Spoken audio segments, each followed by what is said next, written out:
எப்போவும் முத நாள் நைட்டே நாளைக்கு என்ன சமைக்கலாம் அப்படின்னு சொல்லிட்டு பிளான் பண்ணிட்டு தான் தூங்குவேன். அன்னைக்கு என்னன்னு தெரியல, டே ரொம்ப லேசியாக ஸ்டார்ட் ஆச்சு. சரி ஏதாவது வெரைட்டி ரைஸ் பண்ணிடலாம் அப்படின்னு சொல்லிட்டு அன்னைக்கு சமைக்க ஸ்டார்ட் பண்ணேன். எனக்கு வெரைட்டி ரைஸ்னால் ரொம்பவே பிடிக்கும். அதுலேயும் தக்காளி சாதம்னா எனக்கு ரொம்பவே பிடிக்கும். உங்களுக்கு எந்த வெரைட்டி ரைஸ் பிடிக்கும் அப்படிங்கிறத கமெண்ட்ஸில் சொல்லுங்கள். நான் இன்னைக்கு வந்து தேங்காய் சாதமும் உருளைக்கிழங்கு பொரியல் தான் நான் வந்து இன்னைக்கு பண்ணி கொடுத்துருந்தேன். உருளைக்கிழங்கு பொரியல் நான் ரொம்பவே சிம்பிளான மெத்தடில் தான் பண்ணுவேன். கடாயில் எண்ணெய் ஊற்றிட்டு அது கூடவே சோம்பு, மிளகு, பூண்டு மூணையுமே சேர்த்து இடிச்சிட்டு அது கூட வந்து கருவேப்பிலை சேர்த்துட்டு நம்ம எப்பவும் போல் தாளித்து விட்டுற வேண்டியதான். தண்ணிலாம் சேர்க்காம அந்த எண்ணெயிலே நான் ஃப்ரை ஆகிற மாதிரி விட்டுருவேன். உப்பு அண்ட் மிளகாத்தூள் மட்டும்தான் நான் சேர்ப்பேன், எதுவுமே சேர்க்க மாட்டேன்.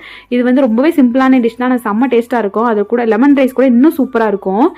அப்படியே தேங்காய் சாதத்தோட ரெசிபி வீடியோவும் குயிக்காக பார்த்துடலாம். நான் வந்து என்னோட ஸ்டைலில் நான் எப்படி செய்கிறேன் அப்படிங்கிறத ஷேர் பண்ணியிருக்கேன். கடாயில் எண்ணெய் ஊற்றிட்டு கடுகு, உளுந்தம்பருப்பு, கடலைப்பருப்பு, நிலக்கடலைப்பருப்பு நான் கொஞ்சம் அதிகமாகவே சேர்த்துருக்கேன். எனக்கு அதிகமாக சேர்த்தா தான் பிடிக்கும். அதனால் அது கூடவே இஞ்சி, பச்சை மிளகா, கருவேப்பிலை சேர்த்துட்டு நல்லா தாளித்து விட்டுருங்க. கொஞ்சம் பச்சை வாசனை போனதுக்கப்புறமா நம்ம தேங்காய் சேர்த்துக்கலாம். தேங்காய் சேர்த்ததுக்கப்புறமா கொஞ்சமாக பெருங்காயத்தூள் சேர்த்துட்டு உப்பு சேர்த்துட்டு நம்ம ஆஃப் பண்ணிட வேண்டியதான். தேங்காயோட கலர் சேஞ்ச் ஆகிறதுக்கு முன்னாடியே ஆஃப் பண்ணிடுங்க.